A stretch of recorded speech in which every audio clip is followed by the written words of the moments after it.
మాటలు సిద్ధపరచుకొని దేవుని దగ్గర రావాలి.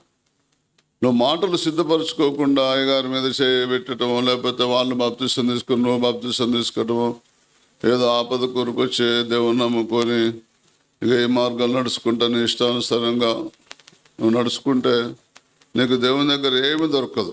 ఇంకా నీకు 2 తలంపులు ఉంటే అసలే ఏమి దొరకదు. ద్విమనస్కులను నేను ద్వేషించుచున్నాను అంటాడు.